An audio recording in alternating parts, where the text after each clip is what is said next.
तो hello everyone and I welcome you all to NEET rank plus. And आज हम इस लेक्चर में करने वाले हैं बेसिक मैथ्स में इंटीग्रेशन।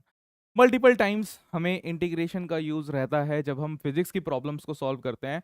आज इस लेक्चर को देखने के बाद मुझे ये 100% श्योरिटी है कि आपको इंटीग्रेशन करने में कोई दिक्कत नहीं रहेगी।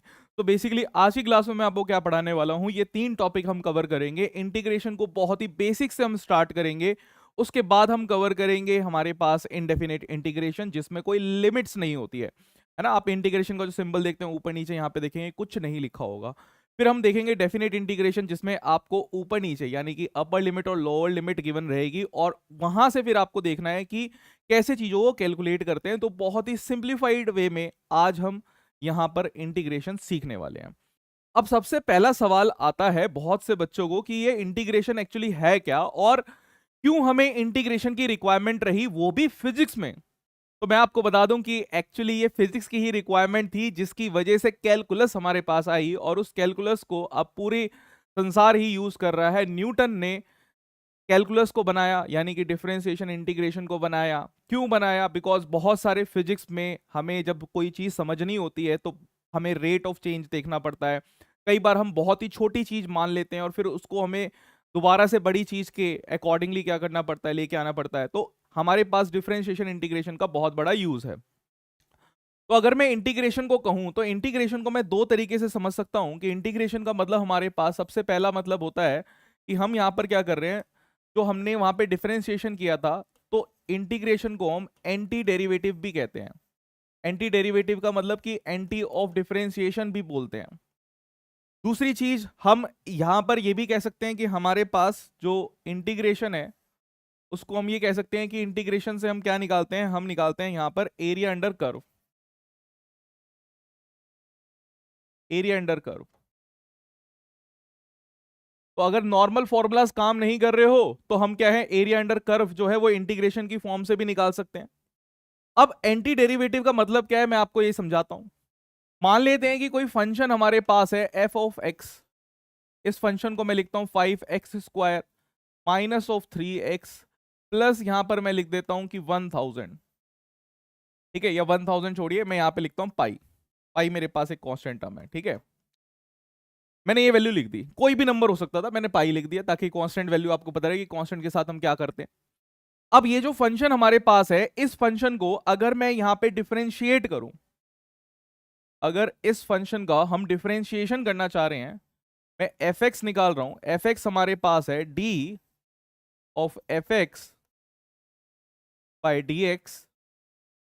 तो ये हमारे पास क्या होगा, डिफरेंशिएशन में आप जानते हैं कि जो पावर रहती है वो पावर आगे आ जाती है, और जो असली में हमारे पास फंक्शन की पावर है उसमें हम क्या करते हैं, एक पावर को कम कर देते हैं। तो ये हमारे पास आएगी 10x माइनस ऑफ 3। जो x है, x के पावर 1 है, 1 आगे आएगा, और 1 माइनस 1 हमारे पास क्या हो जाएगा, 0 हो जाएगा। तो हमारे पास आंसर आएगा 10x माइनस ऑफ 3। राइट। अब ये एक फंक्शन हमारे पास आया, ये एक बड़ा फंक्शन था एफ ऑफ एक्स। आपने इसका छोटा फंक्शन निकाला, मतलब डिफरेंशिएशन हम कर रहे हैं तो क्या कर रहे हैं, फंक्शन को छोटा कर रहे हैं, टेंजेंट वैल्यू निकाल रहे हैं। अब अगर मेरी रिक्वायरमेंट ये है कि मैं ये चाहता हूं कि दोबारा से मेरे पास ये फंक्शन आ जाए, तो यहां से यहां तक आने में हमने क्या किया था, हमने यहां पे डिफरेंशिएशन किया था। राइट, हमने यहां से यहां पर आने में क्या किया था, डिफरेंशिएशन किया था।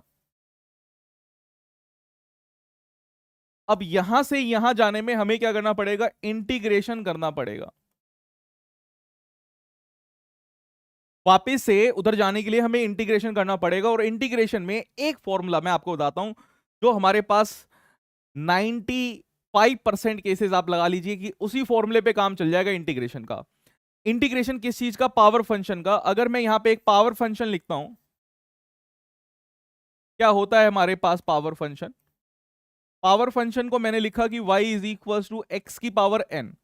कि हमारे पास कोई भी वेरिएबल है और उस पर एक पावर है। पावर कितनी है हमें नहीं पता। x की पावर n का मतलब कि x की पावर 0 भी हो सकती है, यानी कि नंबर 1 है ना। किसी की पावर 0 है तो क्या होता है, 1 होता है। x की पावर 1 भी हो सकती है यानी कि x है। x की पावर 2 भी हो सकती है यानी कि x स्क्वायर। x की पावर 3 x क्यूब। x की पावर 4 x4, है ना। x4 को क्या कहेंगे, चलिए अब हमारे पास इस तरीके से रहेगा।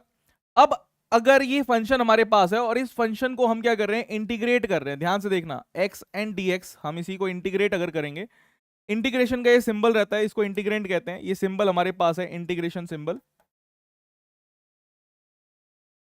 सांप की तरह पे बन रहा है। इंटीग्रेशन का मतलब हमारे पास समेशन भी होता है, मल्टीपल टाइम्स हम इसको समेशन भी कहते हैं।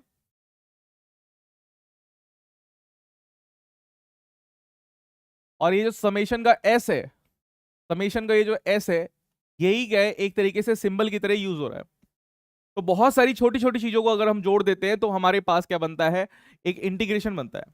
अब ये जो इंटीग्रेशन का सिंबल है, इसको इंटीग्रेशन करने के लिए हम क्या करेंगे, एक पावर को बढ़ा देंगे, पावर में एक बढ़ा देंगे, और फिर क्या करेंगे, उसी को जो पावर हमारे पास है उससे डिवाइड कर देंगे। सिंपल है, पावर को बढ़ाया और उसे डिवाइड कर दिया। अब अगर ये पावर फंक्शन आपको पता है तो यहां से आप ये वैल्यू दोबारा से निकाल सकते हैं, निकाल सकते हैं कि नहीं निकाल सकते हैं। अगर ये चीज आपको पता रहती कि ऐसे हमारे पास एक पावर फंक्शन का इंटीग्रेशन होता है, तो अब देखना कि हम इस वाले फंक्शन को कैसे काम करते हैं। तो अब देखिए ये आपके पास है, और मुझे इसी fx को इंटीग्रेट अगर मैं करूंगा, यानी कि इंटीग्रेशन ऑफ fx, अच्छा कभी भी हम जब इंटीग्रेशन करते हैं तो हम उसके आगे ये लिखते हैं कि इंटीग्रेशन हम किस चीज का कर रहे हैं, ये तो फंक्शन है, फंक्शन के आगे जो हमारे पास इंपॉर्टेंट टर्म है, मतलब किस टर्म को हम इंटीग्रेट करेंगे, वो हमारे पास है x, x के रेस्पेक्ट में हम क्या कर रहे हैं, इसको इंटीग्रेट कर रहे हैं। तो आपके पास इसलिए dx लिखना बहुत ज्यादा जरूरी है, और इसी x की हमारे पास लिमिट रहेगी, जो हमने छोटा फॉर्म लिया है इसको आप पिक्सल फॉर्म में मान लीजिए कि dx आपके पास पिक्सल है, ठीक है। और इसी के लिए हम कभी लिमिट भी अगर लिखेंगे तो उसी की लिखेंगे, तो मैं यहाँ पे इस इंटीग्रेशन को लिख सकता हूँ कि हमारे पास आएगा 10x माइनस ऑफ 3.dx। अब ये जो इंटीग्रेशन हमारे पास है इसकी वैल्यू देखिए कैसे आएगा हमारे पास, मैं इसको अलग अलग करके लिख सकता हूँ, तो मेरे पास आएगा 10, ये x है अकेला, तो x की पावर कितनी हो जाएगी, 2 हो जाएगी, और नीचे भी हमारे पास कितना आएगा 2, माइनस ये 3 है, कोई पावर नहीं थी तो x की पावर 0 थी, तो x की पावर 1 आ जाएगी, यानी कि x आ जाएगा। और यहाँ पर एक टर्म गायब हो गई हमारे पास, तो इसलिए हम क्या लिखते हैं यहाँ पे, c लिख देते हैं। ये हमारे पास आ गया 5, तो आपके पास एक फंक्शन आ गया, आपके पास यहीं पर एक फंक्शन आ गया कि वो फंक्शन हमारे पास है 5x² minus of 3x plus आपके पास c। देखिए यहां पर आपके पास दोबारा से फंक्शन आ गया। अब अच्छा कैसे करते हैं अभी देखेंगे हम इसको, इतनी जल्दी नहीं है कि आपको अगर ये चीज समझ में नहीं है, हम बिल्कुल बेसिक बेसिक से चीजों को यहाँ पर आगे बढ़ाएंगे। अभी बस मैं बता रहा हूँ कि करना क्या होता है हमारे पास। फिर अगर मैं कहूं कि इंटीग्रेशन का एक और यूज हमारे पास है, वो है कि एरिया अंडर कर्व निकालने में हम इंटीग्रेशन का यूज करते हैं। तो अगर हमारे पास कोई ग्राफ है, एक्स एक्सिस वाई एक्सिस अगर मैंने यहां पे बना लिया, तो ये मेरे पास एक्स एक्सिस, ये मेरे पास वाई एक्सिस, और यहां पे हमने माना कि हमारे पास क्या है, एक कर्व चल रहा है, ठीक है। और ये जो कर्व हमारे पास चल रहा है, इसी में आप यहां से कहीं से भी, मतलब कितना भी आपको एरिया निकालना है, तो इसके नीचे का जो एरिया आपके पास होता है उसको कहते हैं एरिया अंडर कर्व। तो इस एरिया को निकालने के लिए भी हम जो है इंटीग्रेशन का यूज करते हैं। तो this is area under curve. ये कोई भी होगा फंक्शन, हमारे पास कुछ भी था, फंक्शन एफ एक्स मान लेते हैं, ठीक है, या फिर स्मॉल एफ एक्स मान लीजिए आप, क्योंकि उसी का तो इंटीग्रेशन कर रहे थे, ठीक है। सो अब इसका हम बहुत ज्यादा यूज करेंगे, और इंटीग्रेशन कैसे करते हैं उस पर हम आगे बढ़ते हैं।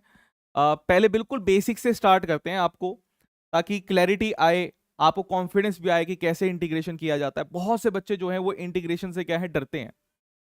मैं ये मानता हूं कि आपको इंटीग्रेशन से बिल्कुल नहीं डरना है। इंटीग्रेशन आपका इतना स्ट्रांग होना चाहिए कि आपको लगे कि यार इंटीग्रेशन करना है, अभी कर देते हैं यार, इंटीग्रेशन में क्या दिक्कत है।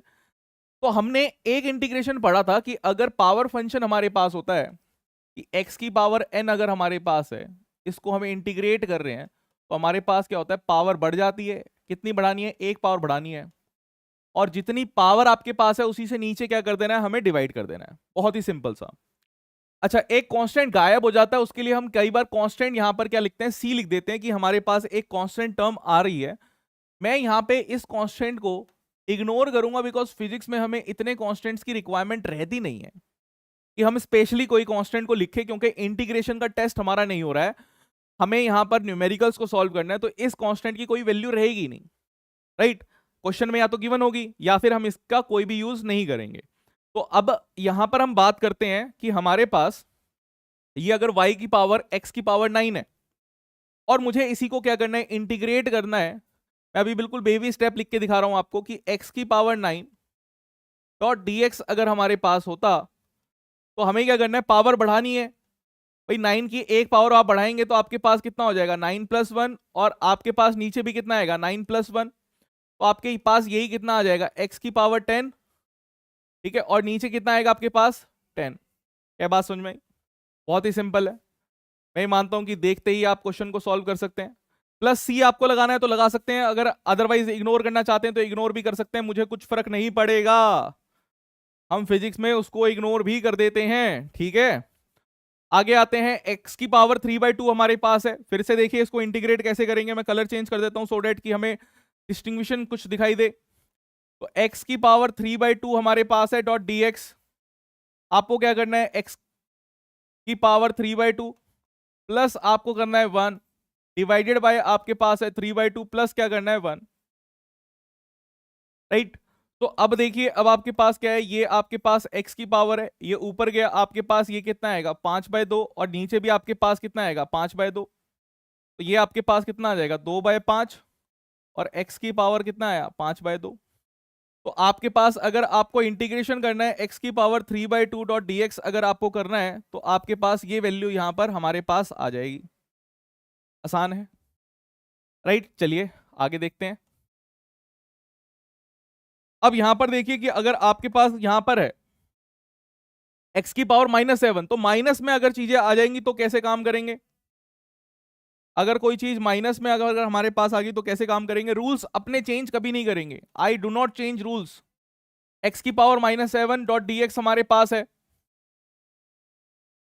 जो भी पावर है उसमें क्या करो +1 ऐड कर दो, बाकी कोई टेंशन हमारे पास है नहीं। तो हमारे पास क्या है, -7 + 1 हमें यहाँ पे करना है, नीचे भी आपके पास है -7 + 1 आपको करना है, ये आपके पास आएगा x - 6, नीचे आपके पास आएगा -6।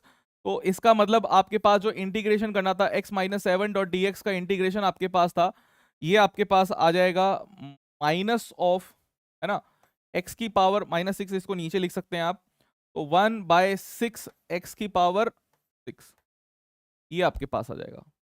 नीचे लिख सकते थे इसको बिल्कुल। जल्दी बताइए, क्या बात क्लियर है? क्लैरिटी आ रही है? क्लैरिटी, माइंड में क्लैरिटी होनी चाहिए, वो बहुत ज्यादा जरूरी है कि कैसे हम अप्रोच कर रहे हैं, कैसे एक एक छोटा छोटा फंक्शन जो हमारे पास थे पावर्स वाले, मैंने आपको हैंडल करने सिखाए कि x की पावर 9 रहेगी तो कैसे करेंगे, x की पावर 3/2 यानी फ्रैक्शन में भी अगर रहेगा तो कैसे करेंगे। ये पॉजिटिव वैल्यू हुई। एक एक क्वेश्चन की अपनी इंपॉर्टेंस है। पहले हमने लिया कि अगर इंटीजर पावर हमारे पास है, पॉजिटिव पावर है, तो कैसे सॉल्व करेंगे। फिर मैंने लिया कि अगर फ्रैक्शन पावर अगर हमारे पास आ गई तो भी आपको टेंशन नहीं लेनी है, आपको वही काम करना है, +1 करना है, नीचे आपको वो जो पावर थी उसी से डिवाइड कर देना है। फिर कोई कहे सर नेगेटिव हो जाएगा तो क्या करेंगे, भाई नेगेटिव हो जाएगा तब भी ऐसे कर लेगा। अच्छा नेगेटिव में फ्रैक्शन हो जाएगा तो क्या करेगा, तब भी यही काम करेगा, तब भी टेंशन नहीं लेनी है, ठीक है। चलिए आगे आते हैं, एक और क्वेश्चन करते हैं। अब हमारे पास ध्यान से सुनो, अगर वैल्यूज ऐसे है और अलग अलग अलग अलग चल रही है, जैसे यहां पे क्या है 5x² है प्लस 3x है -2 dx हमारे पास चल रहा है, तो आप पहले इसका इंटीग्रेशन करेंगे, फिर इसका करेंगे, फिर इसका करेंगे और ऐड करेंगे। बहुत ही सिंपल सा है। कैसे, ध्यान से सुनेंगे भाई। हम अब कैसे काम करें, कैसे अप्रोच करें, अगर मुझे इसको सॉल्व करना है तो मैं यहां पे लिखूंगा इंटीग्रेशन जो है 5x² डॉट dx, ये जो इंटीग्रेशन चल रहा है ना, ये इसके साथ भी आ जाएगा, ये इसके साथ भी आ जाएगा, और ये इसके साथ भी आ जाएगा, प्लस हमारे पास है 3 integration x dot dx, minus हमारे पास है इंटीग्रेशन, देखिए x की पावर कुछ नहीं है तो x की पावर 0 होती है, x अगर है नहीं वहां पर तो इसका मतलब x की पावर 0 है। ये आपके पास आ गया। कांस्टेंट्स के साथ हम कुछ भी नहीं करते हैं, जो कांस्टेंट्स है वो वैसे का वैसा ही आपके पास रखा का रखा रह जाएगा। आप इसे लिख सकते हैं 5x की पावर 3 डिवाइडेड बाय 3, एक पावर बढ़ाई एक पावर डिवाइड कर दी, आगे देखेंगे, इसके बाद आपको लिखना है एक पावर आपके पास बढ़ाई, एक्स की पावर 1 है, एक्स की पावर 2 करी, डिवाइड बाय 2 कर दिया, एक पावर और आपके पास है 2, एक्स की पावर 1 बढ़ाई और काम खत्म हो गया आपके पास, काम खत्म। क्या बात समझ में आई? इजी था। आइए नेक्स्ट करते हैं। नेक्स्ट हमारे पास है यहां पर, इस वाले क्वेश्चन को देखिए, आपके पास है एक्स की पावर कितनी है, ये -2 ही तो है भाई। नीचे 1/x² लिख दे, इसकी पावर मतलब क्या हुआ हमारे पास, मैं इसको लिख सकता हूं कि यही मेरे पास एक्स की पावर -2 है। तो यहाँ पे x की पावर -2 डॉट dx हमारे पास है, ठीक है।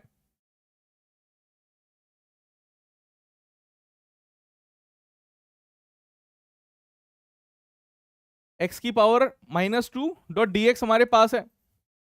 अब ध्यान से देखना, अब ये जो x की पावर -2 आपके पास है, इसमें आपको क्या करना है, एक पावर ऐड करनी है। तो मैंने यहाँ पे एक पावर ऐड करी +1, और एक जो हमने ऐड किया था उसी को क्या करा, यहाँ पे लिख दिया, ठीक है। तो ये आपके पास कितना आएगा, ये आपके पास आएगा x की पावर -1 हो जाएगा, और ये आपके पास कितना आएगा, ये भी -1 आपके पास हो जाएगा, यानी हमारे पास आ जाएगा -1/x।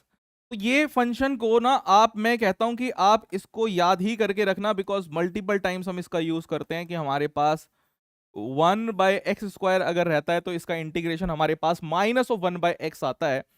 बहुत बारी हमें इसका यूज करना पड़ेगा फिजिक्स में, मल्टीपल टाइम्स। आइए नेक्स्ट आते हैं, इस वाले क्वेश्चन को देखिए।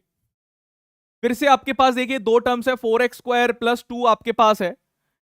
कैसे इसको सॉल्व करेंगे, इंटीग्रेशन पहले वाले का 4x², दूसरे वाले को भी ऐसे लिख दो dx, प्लस ये आपके पास है 2 डॉट dx, इस तरीके से लिख दो। अब देखिए पावर क्या करनी है हमें, जो कांस्टेंट टर्म्स है उसके साथ तो कुछ भी नहीं करते, बस पावर को आपको देखना है, पावर के साथ क्या होगा, x की पावर 2 है, x की पावर 3 करो, डिवाइड बाय 3 कर दो। यहां पे कोई पावर आपको दिख नहीं रही, यानी कि एक पावर आपको बना देनी है खुद से, कोई पावर है नहीं, यानी कि वेरिएबल ही नहीं था, वेरिएबल नहीं था तो वो वेरिएबल गायब है, उस वेरिएबल की पावर 0 होगी, क्योंकि हम ये जानते हैं कि हमारे पास अगर वेरिएबल की पावर 0 है तो 1 है। तो यहां पे पावर कितनी थी, 0 थी, तो पावर 0 थी, हमने कितना बना दिया, 1 बना दिया, उसको काम हो गया, हमारा काम सेट। ये नेक्स्ट देखिए, जल्दी से बताइए, √x आपके पास है तो ये आपके पास वैल्यू क्या है। अगर ये √x है तो क्या मैं इस √x को ऐसे लिख सकता हूं कि यही पावर मेरे पास 1/2 है डॉट dx, और ये पावर अगर 1/2 डॉट dx अगर हमारे पास है, हमें अभी इसका इंटीग्रेशन करना है, तो यानी कि मुझे इसी पावर को क्या करना है, 1 + 1 करना है, और जो पावर हमारे पास ऊपर बन गई है उसी को नीचे से डिवाइड कर देना है। 1/2 + 1 यानी कि मैं कह सकता हूं 1.5, 3/2 मेरे पास हुआ, तो इसी को हम कह सकते हैं कि हमारे पास आएगी x की पावर 3/2, और नीचे 3/2 आएगा तो ये ऊपर 2/3 आ जाएगा। क्या ये समझ पा रहे हैं? तो इंटीग्रेशन तो हमारे पास क्या है, बहुत सिंपल सी है, अगर आप ध्यान से देखेंगे तो इंटीग्रेशन हमारे पास कोई टफ काम नहीं है, बहुत ही इजी काम है, बस पावर को बढ़ाना है और पावर को नीचे डिवाइड कर देना है, बस इतना ही काम है आपके पास। आई होप कि ये चीज समझ में आई होगी आपको। अब आगे बढ़ते हैं, और कुछ इंपॉर्टेंट जो फंक्शंस हमारे पास है उनके इंटीग्रेशन हम सीखते हैं कि कैसे उन फंक्शंस को इंटीग्रेशन किया जाता है, ठीक है। ध्यान से देखेंगे, तो सबसे पहला फंक्शन मैं आपको बता दूं कि अगर आपके पास इंटीग्रेशन आपको करना पड़ जाए 1/x का, अगर 1/x का आप इंटीग्रेशन करेंगे तो इसका हमारे पास आता है ln x, और ln x को मैं लिख सकता हूं 2.303 log of x। Natural log का मतलब होता है हमारे पास बेस क्या है, e है, ठीक है। अब ये 1/x अगर मैं नॉर्मली करता तो क्या लिखता, x की पावर -1 लिखता, -1 आप फिर इसको लिखते तो -1 + 1 करते तो 0 आता, और नीचे डिनोमिनेटर में भी 0 लगा देते तो नॉट डिफाइन हो जाता। वैसा नहीं होता है, हमारे पास ये डिफाइन होता है। तो डिफाइन कैसे होता है, लॉग के फंक्शन से होता है, तो ये आपको समझना पड़ेगा, इसकी जो पूरी की पूरी डेरिवेशन रहती है कि कैसे ये आता है, वो मैथ्स में आप पढ़ते हैं। हमें इतनी रिक्वायरमेंट नहीं है हमें अपने एग्जाम में, बट इसकी रिक्वायरमेंट पड़ेगी कि 1/x का अगर हमें इंटीग्रेशन करना पड़े तो हमें ln x लिखेंगे। क्या बात समझ में आई? सेकंड सेकंड देखिए, हमारे लिए सबसे इंपॉर्टेंट हमारे पास है ट्रिग्नोमेट्रिक फंक्शंस को, कि ट्रिग्नोमेट्रिक फंक्शंस को कैसे हैंडल करते हैं। मैंने बहुत पूरी एनालिसिस करके मैं ये इंपॉर्टेंट फंक्शंस मैंने लिखे, नहीं तो फंक्शंस करवाने के लिए इंटीग्रेशन के टाइम पर, जब क्लास 11th में बहुत टाइम रहता है हमारे पास, पूरा एक हफ्ता इंटीग्रेशन में लगाता हूं, तो बहुत सारे फंक्शंस करवाता हूँ, जो इवन क्लास 12th की जो इंटीग्रेशन चैप्टर है उसकी एनसीईआरटी बुक को भी सॉल्व कराते हैं। बट अभी आपको नीट का एग्जाम देना है, नीट एग्जाम स्पेसिफिक कोई भी प्रीवियस ईयर क्वेश्चंस आप देख लीजिए, फिजिक्स के सारे सॉल्व हो जाएंगे। जितने फंक्शंस मैं बता रहा हूं उतने सफिशिएंट है, इससे ज्यादा और कुछ भी करने की जरूरत नहीं है। कुछ नहीं आएगी तो आप मेरे से पूछ सकते हैं, ठीक है। आपको फुल कॉन्फिडेंस रखना है, जो आज की पीडीएफ है इसको डाउनलोड करके एक बार प्रैक्टिस जरूर करना है, एंड फिर उसके बाद जो है डीपीपीज और डीएसए उनको सॉल्व करना है। तो अगर मैं ट्रिग्नोमेट्रिक फंक्शंस की बात करता हूं तो पहले देखिए डिफरेंशिएशन, क्योंकि डिफरेंशिएशन का ही उल्टा है। तो मैं यहां पे बताता हूं कि डिफरेंशिएशन में हम क्या कर रहे थे, और फिर इंटीग्रेशन में हम जाने वाले हैं, ठीक है, ध्यान से देखना। अगर डिफरेंशिएशन में ही मैं पहला फंक्शन बोलता हूं कि हमारे पास d/dx, किसका ले लें, साइन x का ले लें, तो ये हमारे पास क्या होता है, cos x होता है। यानी कि डिफरेंशिएशन अगर मैं क्या करूंगा, हमारे पास साइन x का करूंगा तो मेरे पास cos x आएगा। अब यहीं पर आप अगर इंटीग्रेशन करेंगे,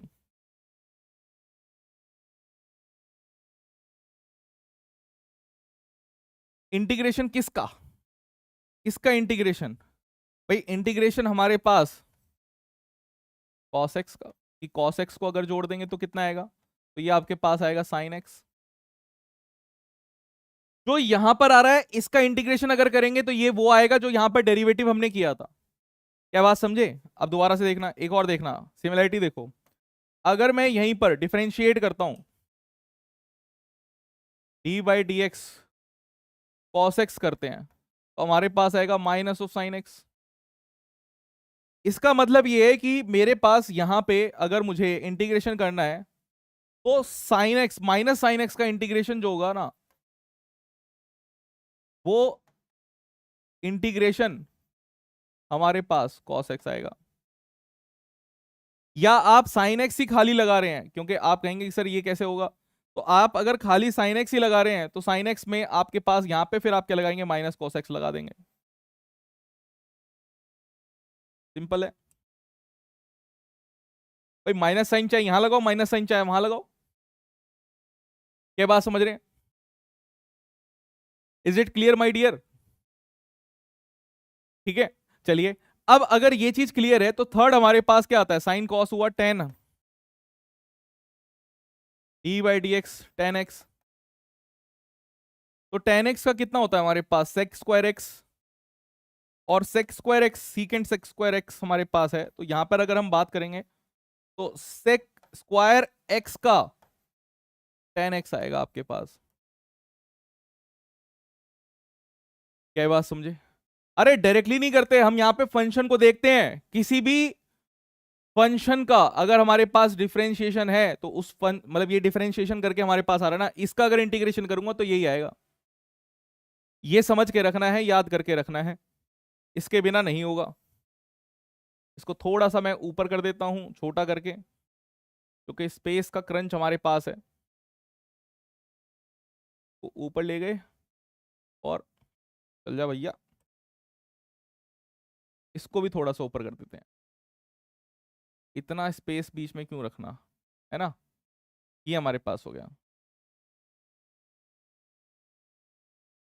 चलिए, साइन कॉस टेन हमारे पास हुआ। अब बताइए किसकी बात आई, क्या अब मैं बोल सकता हूं कि कॉसेक एक्स मेरे पास, जल्दी बताइए, कॉसेक एक्स बोल सकता हूं, कॉसेक एक्स, है ना। तो हमारे पास कॉसेक्स, साइन इसका उल्टा कर रहे हैं, d/ds of cosec x, cosec x, cosec x is equals to, ये हमारे पास होता है minus of cosec x dot cot x. तो अगर ये हमारे पास आ रहा है तो अब हम यहां पर, ये d होगा ना, तो अगर मैं यहां पे करूंगा d मेरे पास आएगा, तो ये आपके पास आएगा integration of cosec x dot cot x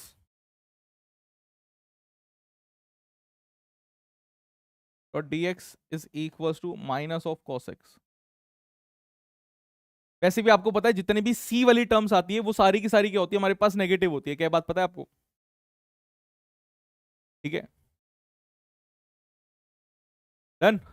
चलिए, अब अगर बात करें नेक्स्ट sec x की,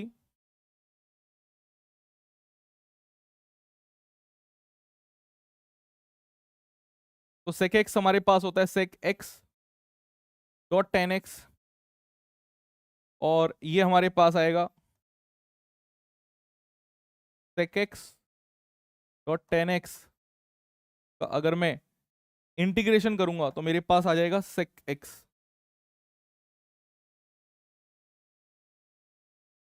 ठीक है, अब क्या बचा है हमारे पास, cot x बचा है। ठीक है, cot x का हमारे पास होता है minus of cos square x,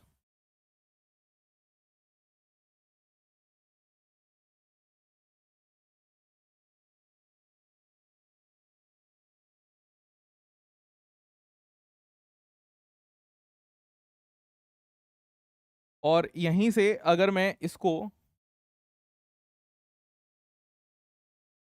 cos x square x d x करना चाहूं तो मेरे पास आएगा माइनस ऑफ cot x। अब ये इंपॉर्टेंट फंक्शंस हमारे पास है, एक log x का चाहिए था और हमें एक ये वैल्यू चाहिए थी। अब इसके बाद हम बहुत सारे क्वेश्चंस को सॉल्व कर सकते हैं।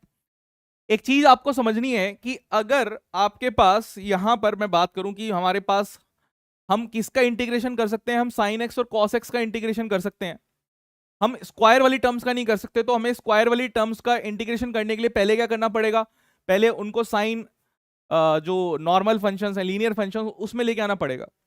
बट अगर मेरे पास सेक स्क्वायर की टर्म्स में अगर कभी आता है तो उसको तो डायरेक्टली कर सकते हैं, टेन एक्स आ जाएगा। अगर कॉस एक्स स्क्वायर वाली टर्म में आता है तो उसको डायरेक्ट कर सकते हैं कि माइनस कॉट एक्स हमारे पास आ जाएगा। ठीक है, चलिए आइए समझाता हूं कि मैं कहना क्या चाह रहा हूं एक क्वेश्चन के साथ। हमारे पास पहले यहां पर देखिए कि एक क्वेश्चन है, क्वेश्चन आपको दिया हुआ है कि इंटीग्रेशन आपको करना है 4 sin x प्लस 2/x का। यहां पर अगर आप इसको ध्यान से देखेंगे तो आपके पास दो फंक्शन है, पहला फंक्शन ये और दूसरा फंक्शन ये। होशियार बालक क्या करता है, सबसे पहले क्या काम करता है वो अपने माइंड में ही कर सकता है, बट पहले हम सीख रहे हैं, वी आर वेरी न्यू, तो मैं ऐसे लिखूंगा 4 sin x डॉट dx। ये जो dx मेरे पास है, इस dx को मैं दोनों में बांट दूंगा, बराबर बराबर की संपत्ति मिल जाएगी दोनों को। प्लस आपके पास यहां पे अगर मैं बात करूंगा तो ये मेरे पास रहेगा 2/x डॉट dx। तो दो चीजें हमने कर दी। अब ध्यान से देखिए, ये जो आपके पास है साइन x, इसको देखिए, ये आपके पास क्या रहेगा, ये आपके पास इंटीग्रेशन साइन x का इंटीग्रेशन। अरे याद है कल या याद नहीं है, आपने अगर मेरे से ही वो पढ़ी थी डिफरेंशिएशन, तो मैंने आपको बताया था कि अगर हमारे पास ये 90 डिग्री है, ये हमारे पास थीटा है, और ये परपेंडिकुलर, ये बेस, ये हाइपोटेनस, तो मैंने आपको बोला था कि साइन थीटा की अगर हम बात करते हैं तो साइन थीटा हमारे पास रहता है परपेंडिकुलर बाय हाइपोटेनस। और मैंने आपको इस तरीके से बोला था कि शिनचैन पागल है, याद आया कि मैंने आपको बोला था कि शिनचैन पागल है। शिनचैन पागल है का मतलब क्या है, अबे आप अगर पागल लोगों को इंटीग्रेट कर रहे हैं, ये सम का मतलब क्या है, इंटीग्रेट कर रहे हैं, अगर आप पागल लोगों को इंटीग्रेट कर रहे हैं तो नेगेटिव काम कर रहे हैं, तो आपके पास इसका इंटीग्रेशन हमारे पास कितना आएगा, आपके पास आएगा माइनस ऑफ कॉस एक्स। तो आप यहां पे लिख सकते थे minus of cos x, plus ये आपके पास 2 की कोई भी वैल्यू नहीं है, 2 आपके पास वैसे का वैसे, ये 1/x का कितना होता है, ln x होता है, तो 2n ln x आपके पास आ गया। अगर ये ऐसे समझ में नहीं आया तो मैं बिल्कुल एक और बेबी स्टेप से करवाता हूं। ये तो हमारे पास, मैं इसे डायरेक्टली यहां से यहां ही लिख सकता था, पर एक और स्टेप मैंने बीच में जो घाया है, उस स्टेप को मैं दोबारा से लिख देता हूं आप सभी के लिए। भाई ये जो 4 वाली टर्म है ये हमारे पास बाहर निकल जाती है, हम इंटीग्रेशन में रखते नहीं है, जो वैल्यू कांस्टेंट है, ये वाली भी कांस्टेंट है, इसको भी नहीं रखते, तो ये आपके पास ऐसे कुछ चल रहा है। अब आप पीछे देखिए, साइन एक्स का इंटीग्रेशन मैंने आपको क्या बताया कि साइन एक्स का इंटीग्रेशन हमारे पास होता है minus of cos x, minus of cos x ले लिया, 1/x का आपके पास होता है ln x। तो वही चीज हमने यहां पर क्या करी है, सब्स्टिट्यूट कर दी है, बिना फॉर्मूले के काम नहीं चलेगा, फॉर्मूले आपको समझने पड़ेंगे, याद करने पड़ेंगे। क्या बात समझे, क्या ये बात समझे भाई, फॉर्मूले तो याद करने ही पड़ेंगे आपको। ठीक है, नेक्स्ट आगे बढ़े, नेक्स्ट आते हैं। अब यहां पर देखिए नेक्स्ट वाला जो क्वेश्चन है, इसमें हमारे पास देखिए कैसे काम चलेंगे। फिर से आपके पास दो वैल्यूज चल रही है। अब मैं कहूंगा कि अब बिल्कुल मेहनत नहीं करेंगे, अब हम डायरेक्टली करने के लायक हो गए हैं, तो आपको अब अगर वैल्यूज निकालनी है तो ध्यान से देखना। भाई पहली वाली टर्म मेरे पास है 4, तो 4 ही रहता है। cos x का अगर इंटीग्रेशन करेंगे तो हमारे पास क्या आएगा, sin x आएगा। माइनस हमारे पास लगा हुआ है, कोई बात नहीं, हमारे पास 1/x का इंटीग्रेशन कितना होता है, ln x होता है, तो मैं इसे लिख सकता हूं -2 ln x। क्या ये बात समझ में आई? अगर नहीं समझ में आई तो एक स्टेप मैं और कर देता हूं आप सभी के लिए। भाई अगर ये समझ में नहीं आई, वैसे तो ये समझ में आ जानी चाहिए कि आपको अगर फॉर्मूले समझ में आ गए हैं, पता लग गए हैं, बट कई लोग पहली बार जो करते हैं, पहली बार में सभी को वो चीज़ मुश्किल लगती है। भाई मेरे को भी जब मैंने पहली बार पढ़ा होगा तो मुझे भी मुश्किल लगा होगा, है ना। अब हम हर साल यही क्वेश्चंस करा रहे हैं, तो ये क्वेश्चंस तो हमें पता ही लग जाते हैं कि भाई किस तरीके से होते हैं। तो मैंने यहाँ पे लिखा 4 cos x dot d x, minus यहाँ पे लिखा 2/x, इसमें भी इंटीग्रेशन लगाया डॉट डी एक्स।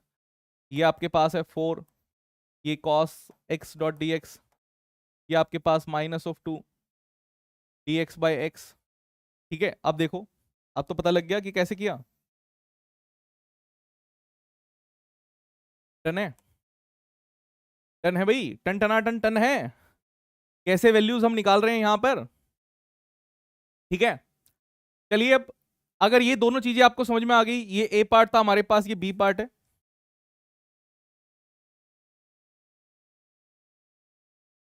नेक्स्ट आते हैं आगे की तरफ। अब अगर फंक्शन कभी ऐसा आ जाए 4x+5, भाई 1/x था हमारे पास तो उसको ln x कह देते थे। यहां पर कॉन्सेप्ट कि अगर मैं बात करूं तो हमें पता है कि इंटीग्रेशन अगर हम 1/x का करते तो हमारे पास ln x आता। अब क्या हुआ, अब नीचे हमारे पास कोई दूसरी टर्म आ गई है, हमारे पास नीचे क्या आ गया, 4x+5 आ गया। अब आप कहेंगे सर इसका फॉर्मूला आपने नहीं बताया कि अगर नंबर के आगे कुछ लगा होता तो क्या होता। मैं कहूंगा भाई जितना करा दिया है उतना बहुत है।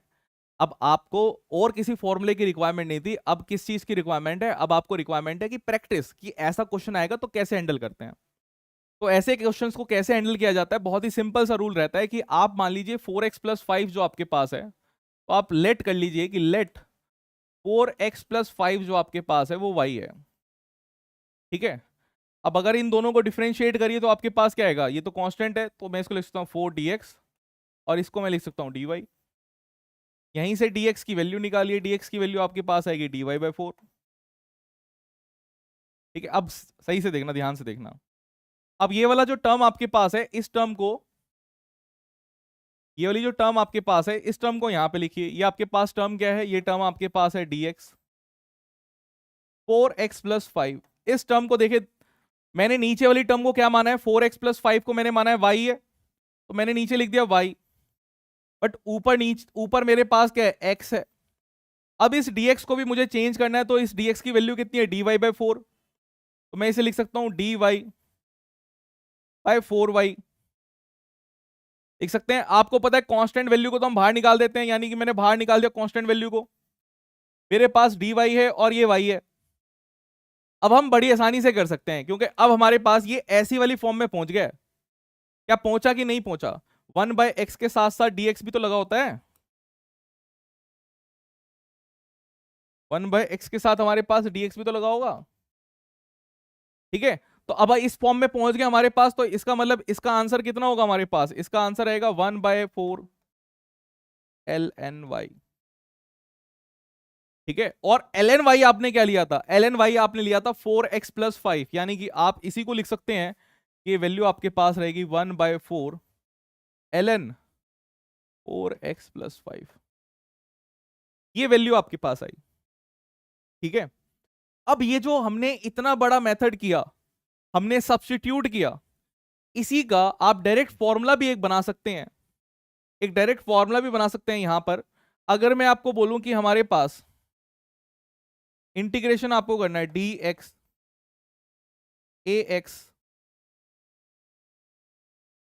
ax प्लस बी का, आपके पास इसकी वैल्यू आनी चाहिए 1/a ln ax+b, ये आपके पास वैल्यू आएगी हमेशा। जो भी आपके साथ x के साथ लगा है उसको आप डिवाइड कर देंगे, जो भी आपके पास x के साथ है उसको डिवाइड कर देंगे, और ln में ये पूरी की पूरी टर्म को इस तरीके से लिख देंगे। ठीक है, ये काम आपको करना है, क्या बात समझे, इजी लग रहा है, इजी है कि मुश्किल है। चलिए एक और करवाता हूं मैं आपको यहीं पे। अगर हमारे पास क्वेश्चन कुछ ऐसा होता, dx इंटीग्रेशन 3x+6 मैंने कर दिया, आपको इसको क्या करना है, इंटीग्रेट करना है। तो किस तरीके से आप इसको इंटीग्रेट करते भाई, जल्दी बताइए। सही होना चाहिए आंसर, है ना। सबसे बढ़िया चीज क्या है कि आंसर आपका सही होना चाहिए। अगर ये टर्म मेरे पास है, इसको मुझे इंटीग्रेट करना है, तो सबसे पहले तो मैं क्या काम कर सकता था भाई, ये dx जो है इसमें से 1/3 को कॉमन निकाल लेता, और 1/3 को कॉमन निकालता तो मेरे पास आता x/x+2, है ना। ये टर्म आती कि नहीं आती, दोबारा से मल्टीप्लाई करिए, आपके पास यही टर्म आएगी। और अब इसका हमें इंटीग्रेशन करना है, तो हम इंटीग्रेशन करके लिख सकते हैं यहां पर कि ln x+2 लिख सकते हैं भाई, ln x+2। क्या बात समझ में आई? डायरेक्टली समझ में आई कि किस तरीके से चीजें को कर रहे हैं हम यहां पर हैंडल, ठीक है। ऐसा ही एक और क्वेश्चन देखिए, अगर ऐसे ही आपके पास एक और क्वेश्चन रहता, मैंने कहा जी dx है, अब यहां पे 5 लगा देता हूं मैं, आपके पास नंबर में ऐसे लिख देता हूं 5 7x+3dx, ये आपके पास है। तो इसको कैसे करते भाई, 5 को तो हमें कोई मतलब ही नहीं है 5 से, आप इसको अगर इंटीग्रेट करते तो आप 5 को ऐसे लिखते, जो आपके पास इसके साथ आया इसको आप डिवाइड कर देते, और ln यहां पे लिखते 7x+3। क्या ये बात समझ में आई? क्या ये बात समझ में आई किस तरीके से काम कर रहे हैं, ठीक है। चलिए आगे बढ़ते हैं, नेक्स्ट क्वेश्चन आपके पास है, बहुत ही प्यारा क्वेश्चन है, एंड ये आपको मल्टीपल टाइम्स यूज में भी आएगा कि आप ऐसे क्वेश्चंस को कैसे हैंडल करते हैं, ठीक है। तो बहुत ही सोच समझ के अपना दिमाग को चुस्त दुरुस्त करके इस सॉल्यूशन को देखना।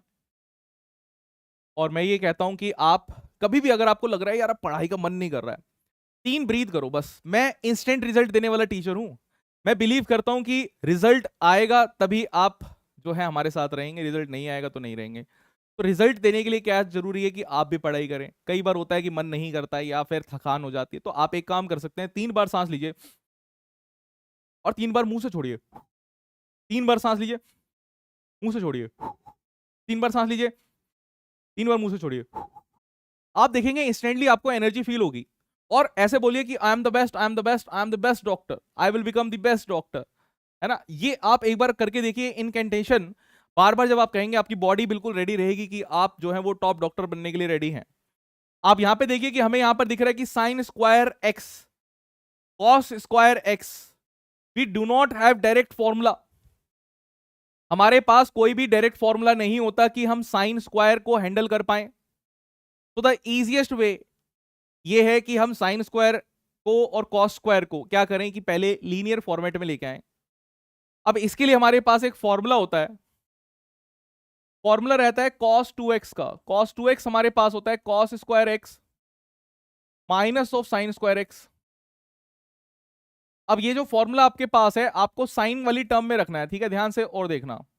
अगर मैं पहले वाले को लिख सकता हूं, ये जो cos है इसको 1 माइनस साइन स्क्वायर एक्स, यानी कि मैं इसको लिख सकता हूं 1 minus of 2 sign square x. मुझे साइन स्क्वायर एक्स की वैल्यू चाहिए, तो साइन स्क्वायर एक्स मेरे पास वैल्यू हो जाएगी, ये इधर जाएगा, मेरे पास वैल्यू रहेगी 1 minus of cos 2x divided by 2, ये हमारे पास वैल्यू आएगी।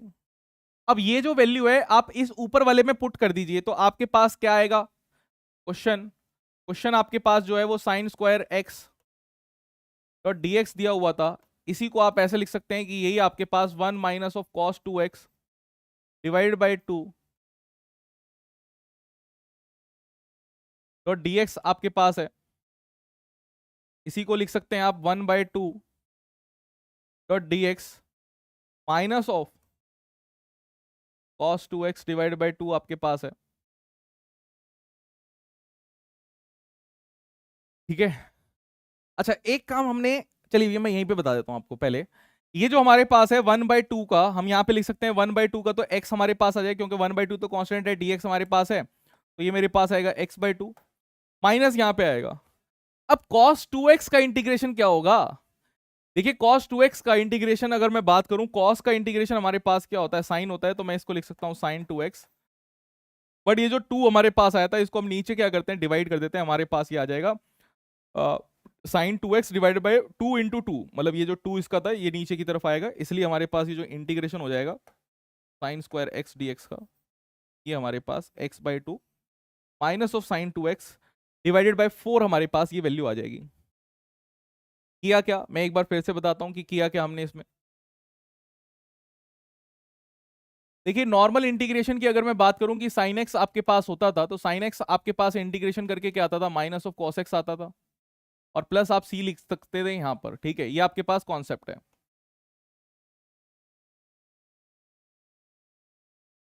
अब अगर यहीं पर आपके पास साइन ए एक्स डॉट डी एक्स होता, ठीक है, साइन ए एक्स डॉट डी एक्स अगर आपके पास होता तो कैसे करते?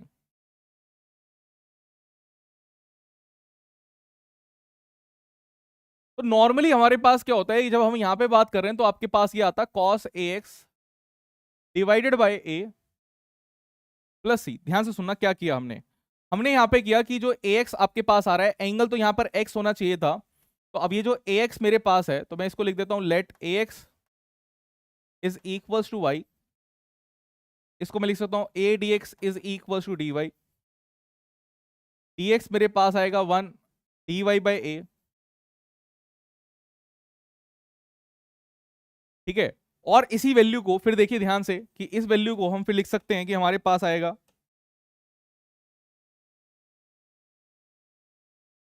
ये जो वैल्यू हमारे पास है इसी को हम लिख सकते हैं कि हमारे पास आएगा साइन ए एक्स डी एक्स था, हम इसे लिखते हैं साइन ए एक्स को क्या लिखेंगे, वाई लिखेंगे, तो मैं इसे लिख सकता हूं साइन वाई डी एक्स। अच्छा, डी एक्स को खुद से फिर दोबारा से चेंज करेंगे जैसा पिछली बार कर रहे थे, तो हमारे पास आएगा sine Y D Y by A.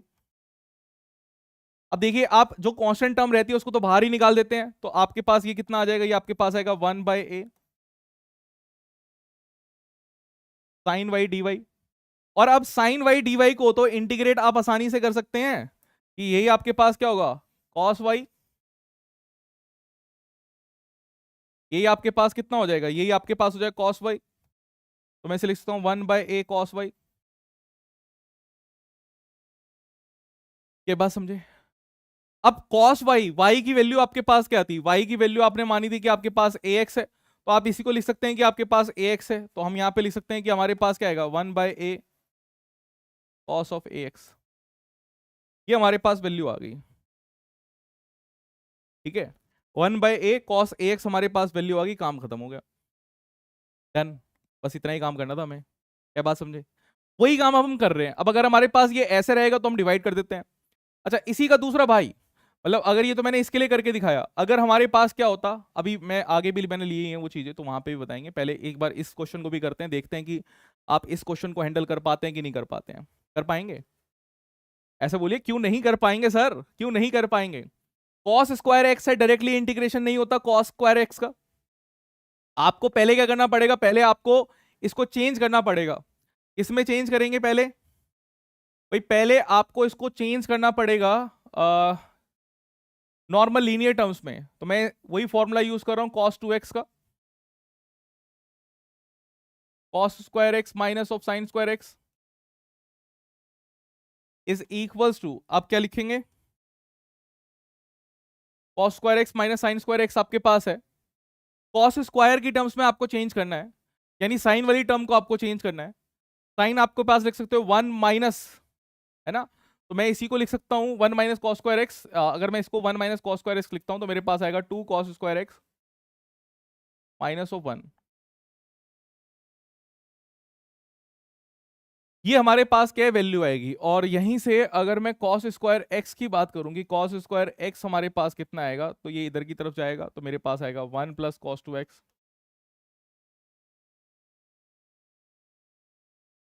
Divided by 2।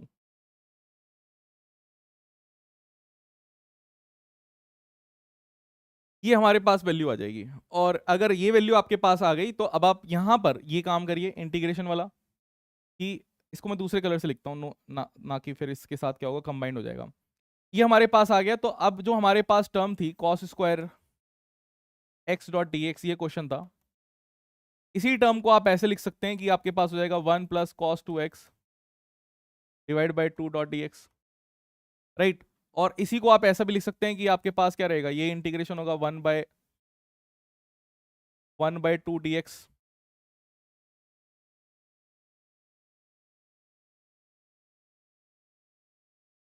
को इधर करते हैं 1/2 dx plus integration of cos 2x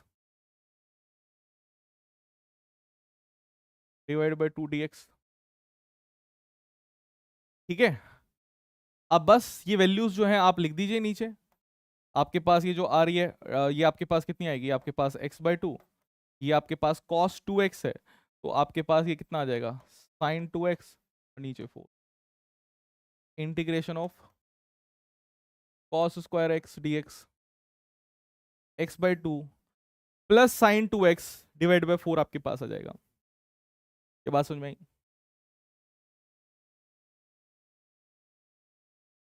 ठीक है जी, इजी है। चलिए आगे आते हैं। बट अगर यहीं पर आपके पास क्या हो, आपके पास cot2x आ गया, इसका इंटीग्रेशन देखना, मैंने अभी साइन स्क्वायर का करवाया, मैंने कॉस स्क्वायर का कराया, अब मैंने टेन स्क्वायर का यहां पे ले लिया। कॉट स्क्वायर को भी हमें चेंज करना पड़ेगा, बिकॉज कॉट स्क्वायर डायरेक्टली क्या हमारे पास इंटीग्रेशन रहता है। कैसे पता लगेगा? जो अभी मैंने आपको फॉर्मुलाज लिखाया उस फॉर्मुलाज में आप देखिए, क्या हमारे पास कॉट स्क्वायर एक्स का कोई फॉर्मूला आ रहा है? कहीं पर भी कॉट स्क्वायर एक्स का फॉर्मूला आ रहा है? नहीं आ रहा। यानी कि हमें कॉट स्क्वायर एक्स को भी चेंज करना पड़ेगा। तो कॉट स्क्वायर एक्स को आप चेंज करिए, ये आपके पास है। तो हमारे पास एक फॉर्मूला होता है,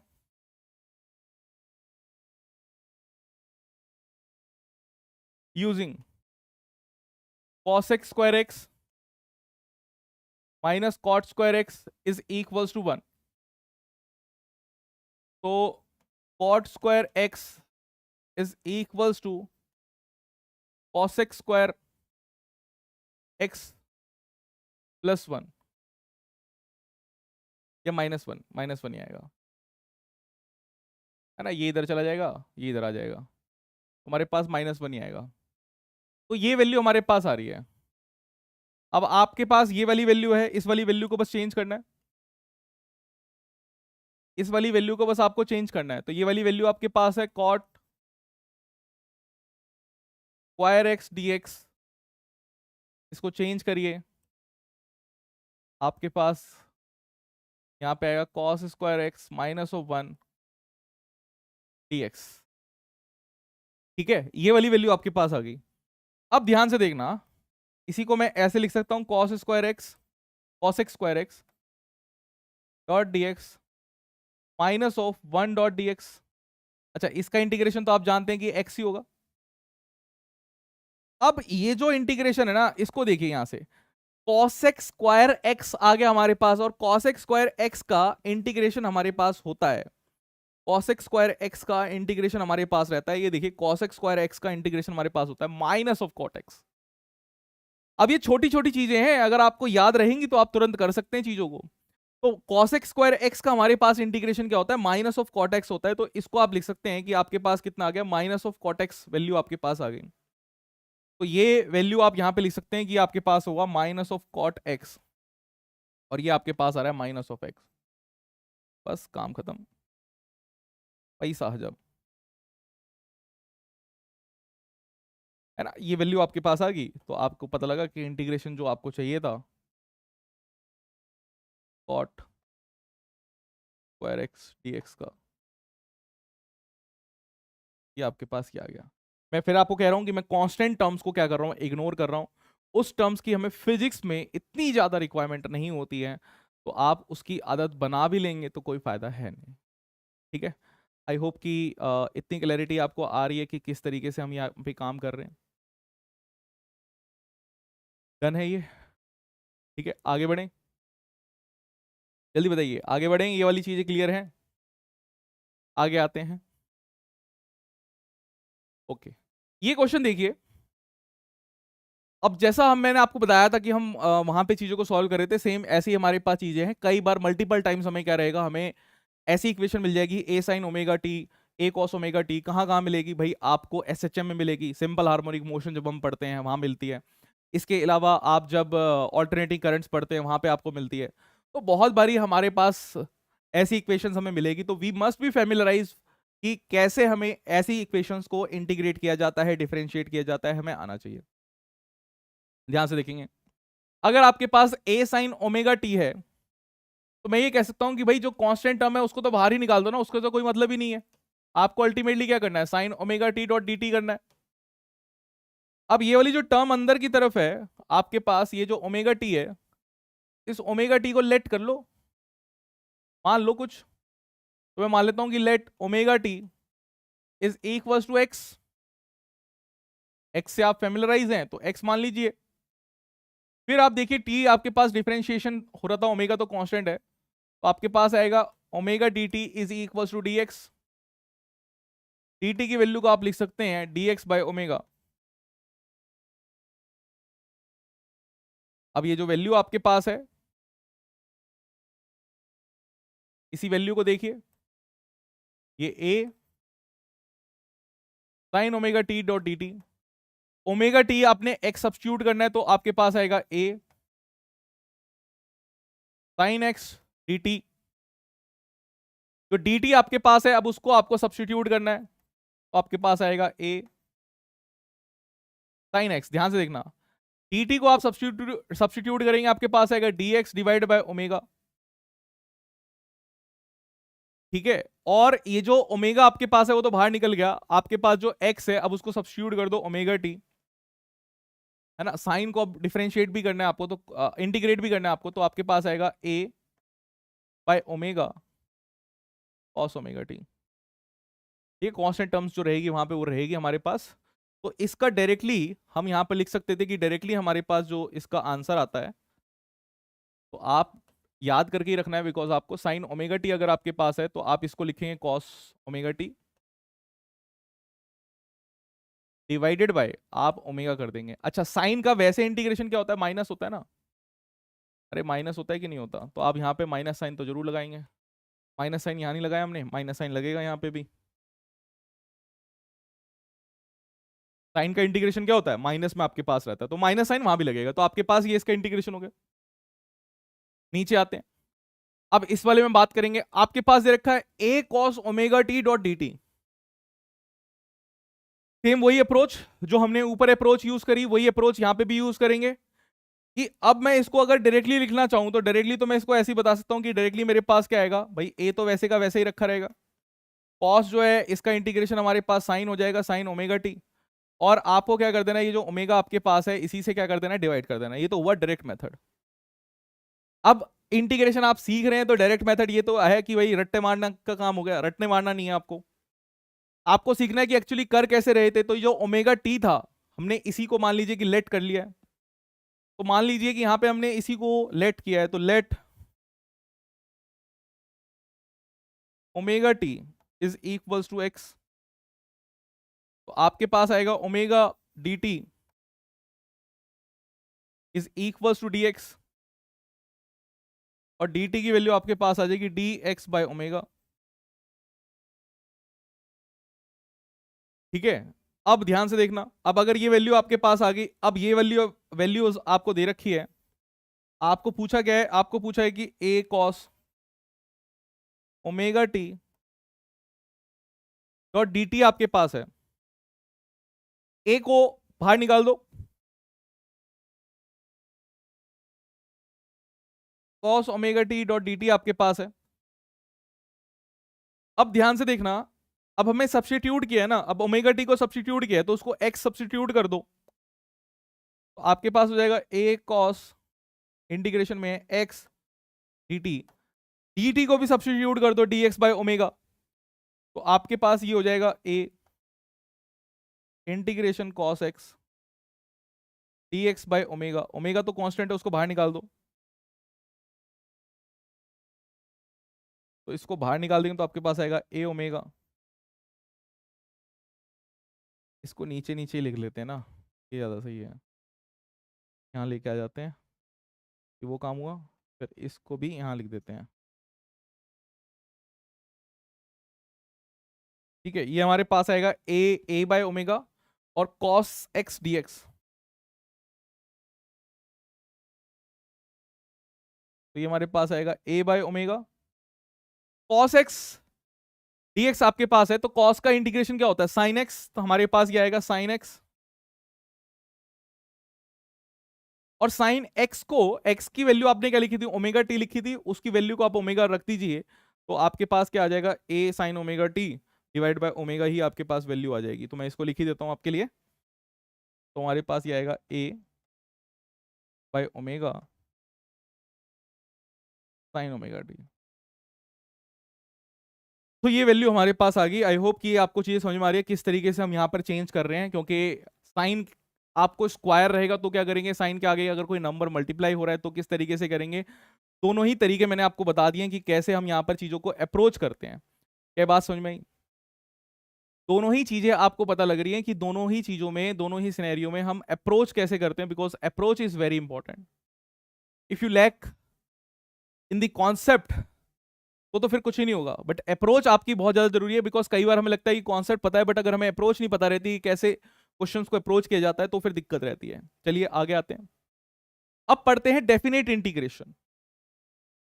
डेफिनेट इंटीग्रेशन का मतलब क्या है? डेफिनेट हमारे पास होती है कि हमारे पास एक डिफाइंड बाउंड्रीज है,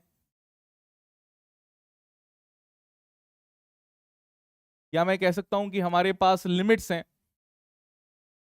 जिसमें हमें क्या करना है, इंटीग्रेशन करना है। We have the defined boundaries जहां पे हमें इंटीग्रेशन करना है। जैसे अगर मैं बोलूं आपके पास कि अगर इंटीग्रेशन मुझे करना है ए से बी तक, ऐसे रखा रहता है, कोई भी फंक्शन होगा y डॉट डी एक्स, ऐसे मैंने एक फंक्शन लिख दिया, तो इस तरीके से हमारे पास क्या है, इंटीग्रेशन करा जाता है। अब ये जो इंटीग्रेशन हमारे पास है, ये जो a है, इसको कहते हैं लोअर लिमिट,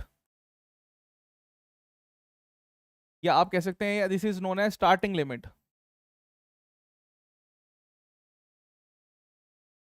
और जहां पे आप लेके जा रहे हैं ये आपके पास है अपर लिमिट, या आप इसे बोल सकते हैं एंड लिमिट। ठीक है, ये काम आप कर सकते हैं। अब इसका पहले नॉर्मल ही प्रोसेस करेंगे और फिर वैल्यूज कैसे डालते हैं वो भी मैं आपको बताऊंगा कि वैल्यूज कैसे डालेंगे। कोई फंक्शन हमारे पास आ जाएगा, मान लेते हैं इसका इंटीग्रेशन करने के बाद हमारे पास जो फंक्शन आता है वो आप मान लीजिए कि जी एक्स हमारे पास फंक्शन आ जाता है, इसका इंटीग्रेशन करने के बाद जी एक्स आ जाता है। अब जी एक्स पे आपको ये लिमिट जो है ये डालनी है, बी और ए लिखी हुई है, तो आप क्या करेंगे, ये जो जी एक्स फंक्शन आपके पास आया, पहले आप बी लिमिट डालेंगे, फिर आप ए वाली लिमिट डालेंगे, आपका आंसर तब निकलेगा। फाइनल आंसर आपका ऐसे निकलेगा। ठीक है, एक एग्जाम्पल के थ्रू बताता हूं, एक एग्जाम्पल के थ्रू बताता हूं, एक एग्जाम्पल देखिए कि किस तरीके से करेंगे। एग्जाम्पल मैंने लिया कि अगर हमारे पास एक्स स्क्वायर है, एक्स स्क्वायर डीएक्स है, और इसको हमें इंटीग्रेट करना है 1 से 2 तक।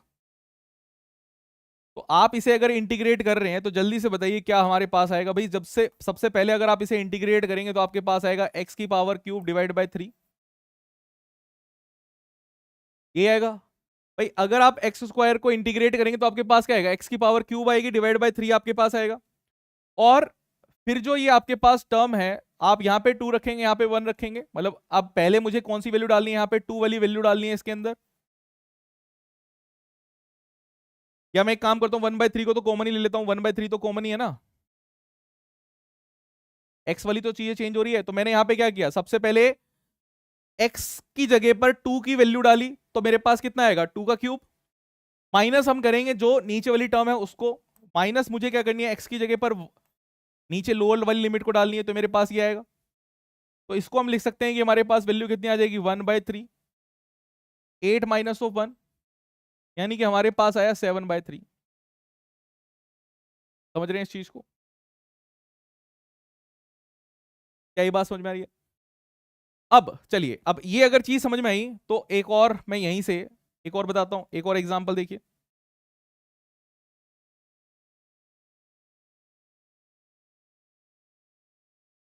अगर हमारे पास x square d x same ही फंक्शन रखता हूँ, लिमिट चेंज कर दी 2 से 3, आप सबसे पहले इसे इंटीग्रेट करेंगे, x square x cube by 3 लिखेंगे, फिर आपको ये 3 और 2 यहाँ पे लिखना है, ठीक है। 1/3 को कॉमन ले लो, पहले क्या करना है, एक्स की जगह पर 3 की वैल्यू डालनी है, क्यूब माइनस ऑफ 2 की जगह पर, मतलब ये एक्स की जगह पर 2 की वैल्यू डालनी है, आपके पास आएगा 1/3, ये वैल्यू आपके पास 3 3 9 9 3 27 माइनस ऑफ 8 आपके पास आएगा, ठीक है। 7 माइनस करेंगे तो 20 हो जाएगा, 1 माइनस करेंगे तो 19 आ जाएगा, 19/3 आपके पास आंसर हो गया। क्या समझ में आई बात? क्लैरिटी आ रही है? क्लैरिटी माइंड में क्लैरिटी है कि किस तरीके से काम कर रहे हैं। क्लैरिटी बहुत इंपॉर्टेंट है, ठीक है। देखिए कई बार मतलब ये फंक्शंस तो हमारे पास है ही कि किस तरीके से हम सॉल्व करते हैं। एक मैं आपको दिखाता हूं कि ये हमारे पास एक क्वेश्चन है, नीट का पीवाईक्यू है, नीट 2016 में ये क्वेश्चन हमारे पास आया था। बहुत ही अच्छा क्वेश्चन है, one of my favourite question है, जिसको मैं जब पढ़ाता हूं तो मैं ये लेता ही हूं, ठीक है। जब भी हम काइनेमेटिक्स पढ़ाते हैं तो मैं इसको क्वेश्चन को लेता ही हूँ, और बेसिकली है तो ये बेसिक मैथ्स का ही कि आपको इंटीग्रेशन डिफरेंशिएशन अगर आती है और कॉन्सेप्ट पता है हमारे पास काइनेमेटिक्स का कि क्या होता है। तो हमारे पास यहाँ पे क्या दे रखा है, वेलोसिटी का फंक्शन दे रखा है। मैं आपको एक रिलेशन बताता हूँ कि अगर हमारे पास एक डिस्प्लेसमेंट होती है, इस पे मैंने लिखा कि हमारे पास डिस्प्लेसमेंट है,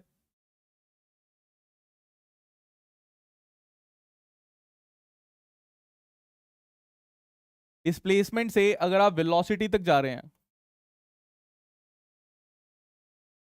और फिर वेलोसिटी से अगर आप एक्सेलरेशन तक जा रहे हैं, ठीक है। जब आप ऊपर चल रहे हैं ना तो आपको डिफरेंशिएशन करना है, तो आप इस डायरेक्शन में चलते हैं तो आपको डिफरेंशिएशन करना होता है। जब आप ऐसे चलते हैं तो आपको इंटीग्रेशन करना होता है। क्या कह रहे हो सर, समझ में नहीं आ रहा? कोई बात नहीं, आप यहां पर देखिए कि आपको वेलोसिटी का फंक्शन दे रखा है ना। वेलोसिटी का क्या फंक्शन दिया है आपको? वेलोसिटी का फंक्शन दिया है एटी प्लस बीटी स्क्वायर, ये आपके पास फंक्शन है वेलोसिटी का। इस वेलोसिटी के फंक्शन को क्या मैं यहां पे लिख सकता हूं कि यही फंक्शन मेरे पास क्या है, यही फंक्शन मेरे पास dx बाई डी ही तो है। वेलोसिटी को dx बाई डी कहते हैं। आपसे पूछ क्या रहा है, आपसे डिस्टेंस ट्रेवल पूछ रहा है कि आपको डिस्टेंस ट्रेवल निकालना है, यानी कि हमें x का फंक्शन हमारे पास होना चाहिए। अगर मैं यहां से ही फंक्शन dx की वैल्यू निकालना चाहता हूं तो ये मेरे पास हो जाएगा एटी प्लस बीटी स्क्वायर, और ये जो dt हमारे पास था ये यहां चला जाएगा। अगर मुझे x का फंक्शन निकालना है तो मुझे इसी को इंटीग्रेट करना पड़ेगा dx को। अच्छा, कहां से कहां तक करना पड़ेगा? देखिए टाइम को रखना है, ये जहां से स्टार्ट होता है ना, बिटवीन 1 से 2 सेकेंड अगर बात कर रहा है तो इसका मतलब कि टाइम आपको यहां पे क्या रखना है 1, और यहां पे आपको क्या रखना है 2।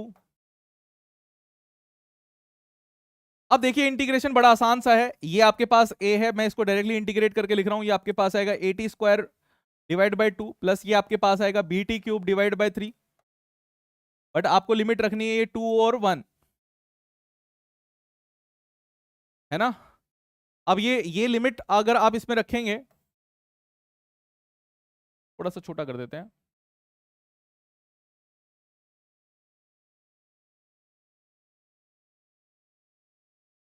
देखिए अब ये लिमिट आपको रखनी है तो मैं यहां पे रखता हूं, एक ए की वैल्यू आपको ए ही रखनी है ना, तो आपके पास है a/2, लिमिट रखेंगे इधर तो आपके पास आएगा 2 का square minus of 1 plus b/3, 2 का क्यूब माइनस ऑफ 1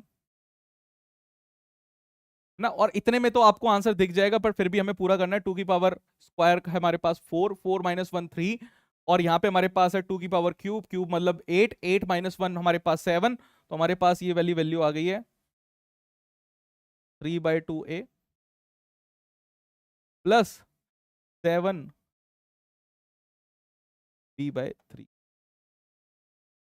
ठीक है। ये हमारे पास डिस्टेंस है। क्या बात समझे? तो यही वैल्यू हमारे पास आ गई, यानी कि हमारे पास ऑप्शन जो है वो ये वाला ऑप्शन हमारे पास क्या हुआ, करेक्ट हो गया है। ये वाला ऑप्शन हमारे पास क्या है, करेक्ट हो गया, ठीक। चलिए अब एक और चीज देखिए कि ट्रिग्नोमेट्रिक फंक्शंस अगर हमारे पास रहते हैं तो कैसे कैलकुलेट करते हैं। एरिया अंडर कर्व की हम बात कर रहे थे ना, तो एरिया अंडर कर्व क्या होता है उसको समझिए। अगर मैं यहां पे साइन का ग्राफ बनाऊं,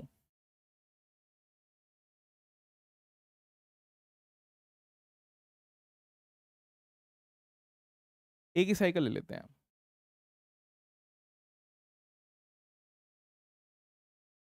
ये हमारे पास साइन थीटा की मैं बात कर रहा हूं, मैक्सिमम वैल्यू ये अटेन करेगा हमारे पास पाई/2 पर। यहाँ पे हमारे पास आएगा पाई, ये वाली वैल्यू हमारे पास होगी 3 पाई/2, ये वाली वैल्यू हमारे पास होगी 2 पाई। ठीक है, एक बारी में एक साइड में हमारे पास ये रीजन जो है ये क्या है, पॉजिटिव है भाई। इस वाले पार्ट में हमारे पास क्या है, ये पॉजिटिव रीजन चल रहा है ना। ये वाला रीजन हमारे पास क्या है, पॉजिटिव।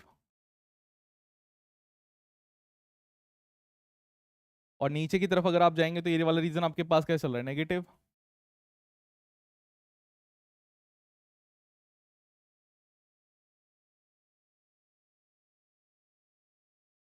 ये आपके पास कैसा चल रहा है, नेगेटिव चल रहा है। ठीक है, मैंने यहाँ पे साइन का बनाया है। अब आपको ये बताए कि अगर मैं पॉजिटिव साइकिल और नेगेटिव साइकिल को ऐड कर दूं तो मेरे पास जीरो आना चाहिए। ठीक है, ये हमारे पास साइन थीटा कर्व है।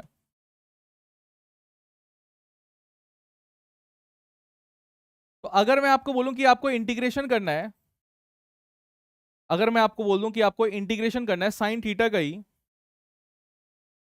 डॉट डी थीटा, कहां से कहां तक, 0 से 2 पाई तक आपको इंटीग्रेशन करना है। ठीक है, तो आपको पता है कि आपका आंसर कितना आना चाहिए, जीरो आंसर आना चाहिए। साइन थीटा डॉट थी थीटा आपके पास है, लिमिट मैंने आपको डाल दी है कि यहाँ पे हमारे पास क्या है। ठीक है, आपको इंटीग्रेट करना है, ये करना है। तो इसका मतलब क्या है कि हमारे पास एरिया अंडर कर्व, यही तो मतलब हुआ कि मुझे एरिया अंडर कर्व निकालना है, area under sine theta from 0 degree to 2 pi. Radian में लेके चल रहे हैं तो 0 रेडियन मान लेते हैं। 0 to 2 पाई ये हम यहां पर क्या है निकालना चाह रहे हैं। अब बहुत ध्यान से देखेंगे भाई, हमें पता है कि ये वाला जो पॉजिटिव रहेगा उतना ही हमारे पास नेगेटिव रहेगा। फुल साइकिल के लिए हमारे पास जो एरिया अंडर कर्व रहेगा वो जीरो आना चाहिए। अब कैसे यहाँ पे काम करेंगे, जो साइन थीटा की वैल्यू आपको दे रखी है, इस साइन थीटा का इंटीग्रेशन हमारे पास क्या होता है, साइन थीटा का इंटीग्रेशन आपके पास है, चिंचन पागल है उसको इंटीग्रेट कर रहे हैं, माइनस ऑफ कॉस थीटा। ये आपके पास आएगा इंटीग्रेशन इसका माइनस ऑफ कॉस थीटा, आप पहले करेंगे। ये वैल्यू आपके पास है 2 पाई और ये आपके पास है 0। ठीक है, तो आपको वैल्यू यहाँ पे डालनी है माइनस ऑफ कॉस 2 पाई, या माइनस साइन को बाहर निकाल लो, कोई दिक्कत नहीं है। ये माइनस साइन आपके पास है, माइनस आपके पास आएगा cos 0। ठीक है, ये बात समझे। या माइनस कॉस थीटा आपके पास है, फिर वो आपके पास कितना हो जाएगा, वो प्लस हो जाएगा। क्या ये बात क्लियर हुई, जल्दी बोलिए। ठीक है, अब ध्यान से सुनना। अगर ये तो मैंने आपको बताया कि हमारे पास साइन का ग्राफ चलता है तो कैसा चलता है, इसके साथ साथ मैं ना कॉस का भी आपको बना के दिखाता हूँ, ताकि आपको कॉस की भी क्लैरिटी हो कि कॉस की वैल्यूज कैसे हमारे पास चेंज होती है। तो कॉस का ग्राफ में इसी को कॉपी करके ही बना सकता हूँ।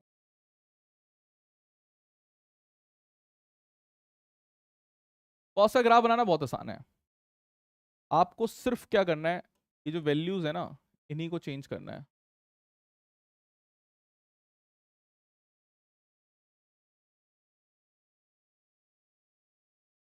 आपके पास कॉस थीटा ग्राफ,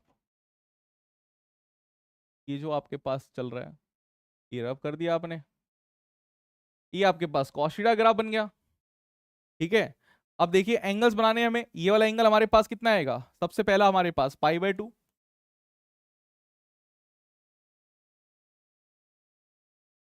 ये एंगल कितना आएगा पाई, ये कितना आएगा हमारे पास 3 पाई/2,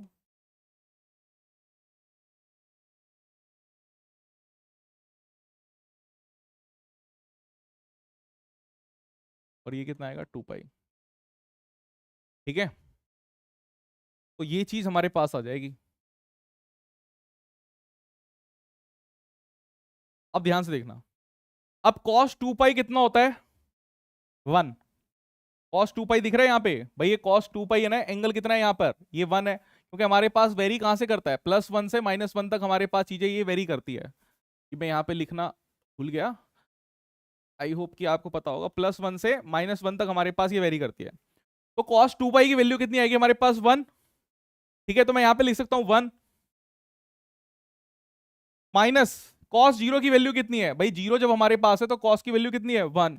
तो ये 1 - 1 हमारे पास कितना आया, 0। तो हमें वैसे ही पता था कि अगर हम इसका एरिया अंडर कर्व निकालते तो हमारे पास कितना आता, 0 आता। भाई एक कर्व पॉजिटिव एक कर्व नेगेटिव, हमारे पास कितना आया, 0 आ गया। क्या बात समझे?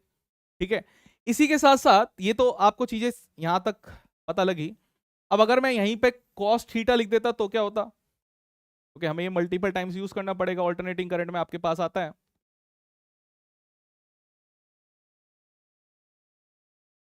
मैं अगर यहीं पर कॉस थीटा करता,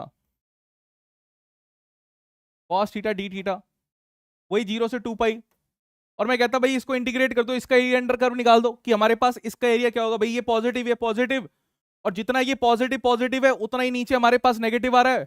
ये तो ऐसा हो गया कि आपने क्या किया, स्कोर करना स्टार्ट किया, आपने एक क्वेश्चन सही किया, आपके बने +4, आपने एक क्वेश्चन सही किया, आपके बने +4, फिर आपने उतने ही नेगेटिव करना स्टार्ट कर दिया, तो आपके ऐसा भी हो सकता है कि भाई जितने आपने पॉजिटिव किए थे उतने आपके पास नेगेटिव हो जाए। क्या बात समझ रहे हैं? तो वैसे ही काम यहां पर है। अब आपके पास इधर अगर मैं बात करूं तो हमारे पास यही एरिया अंडर कर्व है, तो इसको अगर सॉल्व करना है तो पहले कॉस थीटा का इंटीग्रेशन क्या होता है, साइन थीटा, तो साइन थीटा में वैल्यू मुझे डालनी है 2 पाई और 0 की, तो मेरे पास वैल्यू आएगी sine 2 pi minus of sine 0। ये तो बहुत ही आसान है। साइन 2 पाई कितना होता है, साइन 2 पाई 0 है, माइनस भी आपके पास 0 है, तो ये 0 - 0 आपके पास कितना आ गया, 0। ये तो वैल्यू ही आपके पास कितनी आ गई, 0 आ गई। क्या बात समझ में आई? तो जितनी पॉजिटिव वैल्यू थी उतनी हमारे पास क्या ही नेगेटिव वैल्यू आ गई, और हमने काम कर दिया खत्म। ठीक है, क्या ये बात समझ में आई? हाँ जी, क्या ये बात क्लियर है माय डियर? अब एक एक और लेता हूं मैं ऐसा ही क्वेश्चन, ताकि और क्लैरिटी आए। कॉस का एक फंक्शन लेते हैं, अगर इसी ग्राफ को मैं पीछे की तरफ लेके जाता,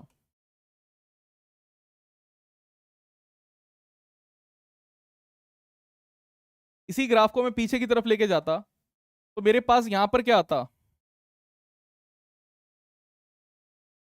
यहां पर मेरे पास -π/2 आता,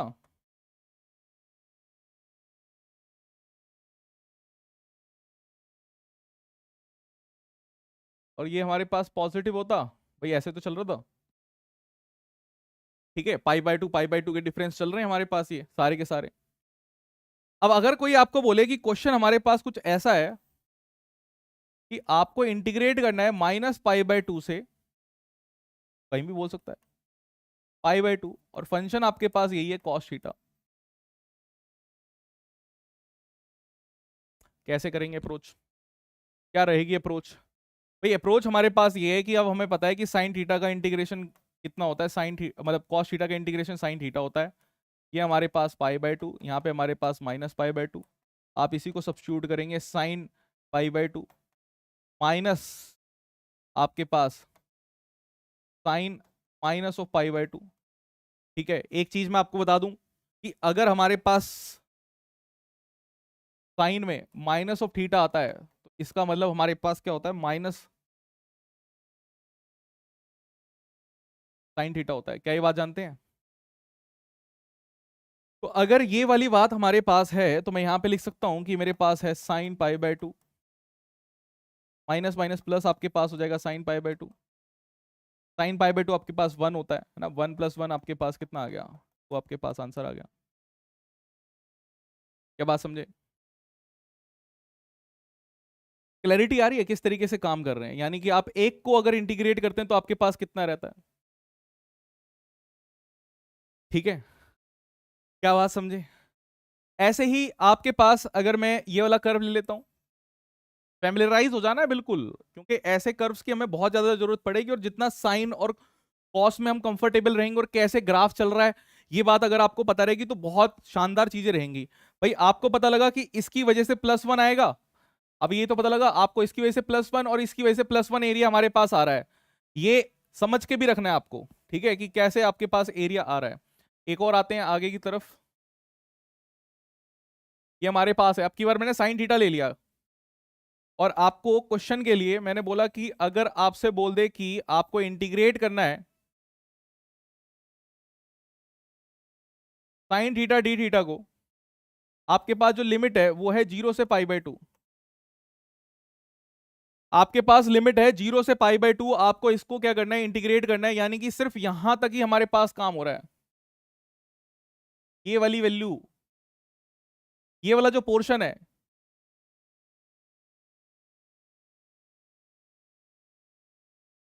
इसकी वैल्यू आपको निकालनी है। अच्छा अभी आपको पता लगा कि अगर नॉर्मल साइन कॉस कर का हमारे पास चल रहा है, तो अगर मैं क्या करता हूं यहां पे एक π/2 वाला सिग्नल लेता हूं, तो मेरे पास कितनी वैल्यू आ रही थी, कितना एरिया आ रहा था, 1 आ रहा था कि नहीं आ रहा था?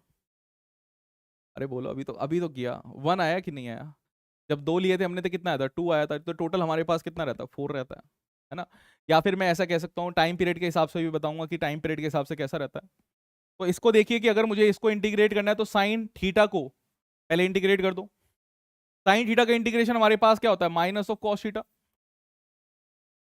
हमें पुट करनी है वैल्यू π/2 और 0, माइनस साइन वैसे रखो, cos π/2 -cos 0,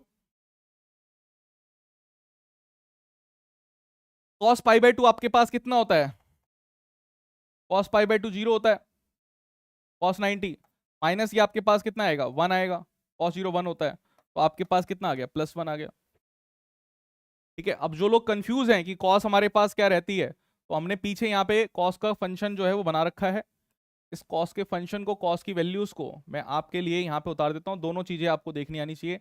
अब तक क्लास 10th में जो आप काम करते थे वो क्या करते थे, क्लास 10th में आप सिर्फ टेबल देखते थे और उससे वैल्यूज निकालते थे। अब ये ग्राफ आपको बेसिकली विजुअलाइज होना चाहिए,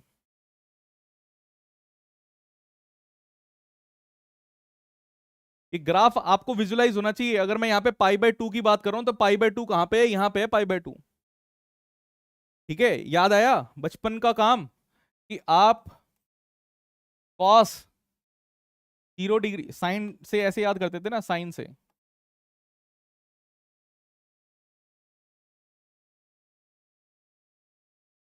तो आपने ऐसे याद किया होगा, 0 degree, 30 degree, 45 degree, 60 degree, 90 degree, और आपका काम सिर्फ इन्हीं वैल्यू से चल रहा था, इन्हीं वैल्यू से आपका काम चल रहा था, यही काम किया था।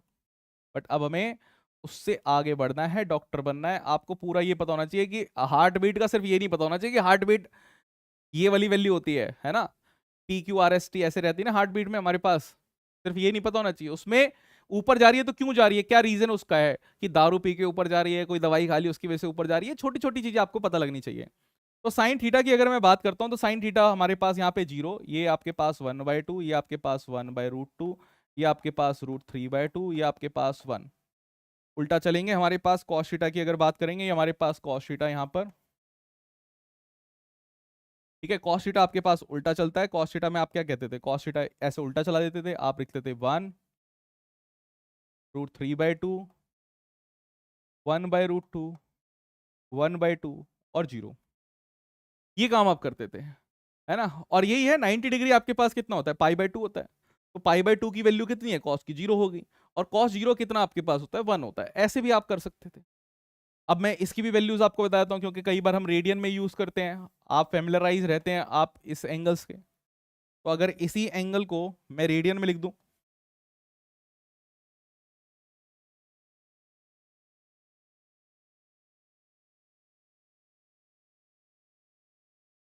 तो इन्हीं को रेडियन में लिख देते हैं एक बार।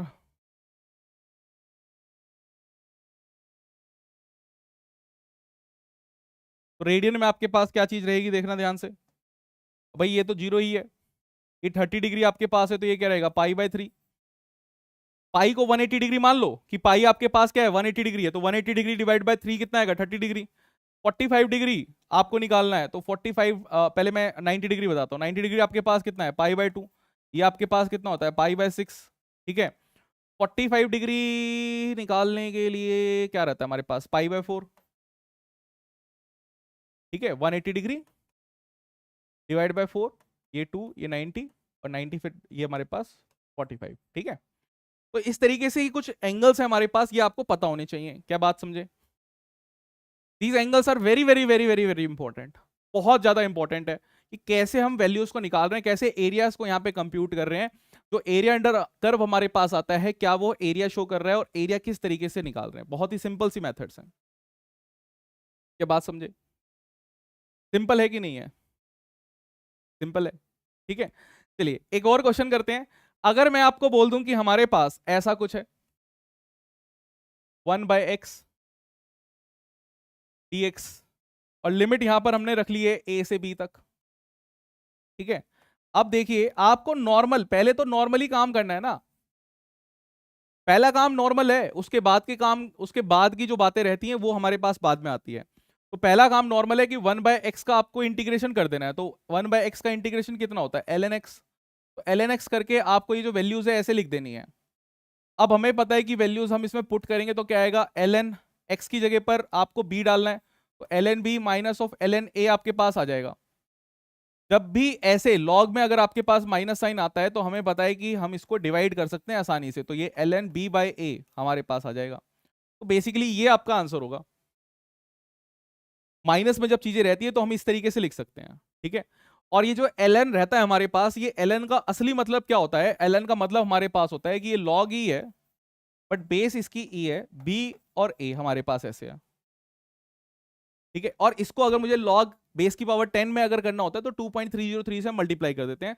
आप इसे कई बार आप log भी मान के चल लेंगे, आपका काम हो जाएगा। अगर आपको क्वेश्चंस में ये ऐसी वैल्यूज नहीं दी होगी तो आप इस चीज को यूज कर सकते हैं। ठीक है, आगे आते हैं। एक क्वेश्चन हमारे पास है यहाँ पे, नीट का PYQ मैंने लिया है। इंटीग्रेशन डिफरेंशिएशन, जैसे मैंने आपको कहा कि बहुत बहुत ज्यादा यूज इसका रहता है इंटीग्रेशन डिफरेंशिएशन का। तो आपके पास यहाँ पे एक फंक्शन है, आपको बोला है, प्रीवियस ईयर क्वेश्चन हमारे पास है, नीट 2020 में आया था अभी कोरोना टाइम में ही। आपको यहां पर दे रखा है एक फ्लक्स की फंक्शन आपको दे रखी है। ये आपके पास फ्लक्स का फंक्शन है कि magnetic flux linked with the coil is given by the equation, find the magnitude of induce EMF आपको निकालना है। पहली बात, जब भी आपको कोई फंक्शंस वगैरह दिए होते हैं तो अपने दिमाग को एक्टिवेट कर दिया करो कि यार इस फंक्शन का रिलेशन जो हमसे चीज पूछ रहा है उससे होता क्या है। मोस्ट ऑफ द टाइम ऐसा होता है कि जो फॉर्मूला आपके पास है उसका आप यूज करेंगे, डायरेक्टली आपके पास आंसर निकल जाएगा। तो इंड्यूस की तो पूछ ही रहा है और इसके साथ साथ टाइम भी यहां पे दे रखा है कि 4 सेकंड पे बात कर रहा है। तो हमारे पास एक कॉन्सेप्ट होता है जिस कॉन्सेप्ट का हम यहां पे यूज करेंगे,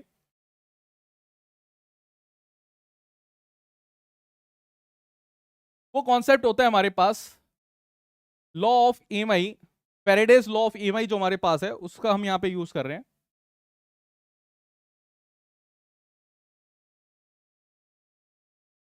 फेरेडे लॉ ऑफ ईएमआई, तो फेरेडे साहब ने हमें क्या था कि ईएमएफ हमारे पास क्या होती है, D five by D T आपके पास होती है, कि ईएमएफ जो प्रोड्यूस होती है वो D five by D T होती है। पाई का फंक्शन आपके पास क्या है यहां पर गिवन है क्वेश्चन में, आपके पास दे रखा है 5t² प्लस 3t प्लस 16, ये वाली वैल्यू आपको दे रखी है। और अगर आपको ईएमएफ निकालना है यहीं से, अगर आपको ईएमएफ निकालना है तो ईएमएफ आपके पास क्या हो जाएगा, ईएमएफ आपके पास हो जाएगा D five by D T, है ना। तो इसको आपको डिफरेंशिएट करना है। अब कई बार आप मूड में होंगे यार मैं तो सर इंटीग्रेट करना होता है, अरे फॉर्मूले के हिसाब से होती है सारी चीजें। तो अगर हम इसमें डिफरेंशिएट करेंगे तो हमारे पास कितना आएगा, पावर को आगे कर दो, पावर आप आगे करेंगे तो आपके पास कितना आएगा 10, ये आएगा 10t प्लस ये आपके पास कितना आएगा 3। तो ये फंक्शन हमारे पास आ गया। और जो वैल्यू आपको दे रखी है, जैसे यहां पे आपको बोला है कि आपको वैल्यू निकालनी है 4 सेकंड पे, तो ये वाली वैल्यू आपको पुट कर देना है t की वैल्यू को 4। तो t की वैल्यू को आप जब 4 पुट करेंगे तो ईएमएफ की वैल्यू आपके पास आएगी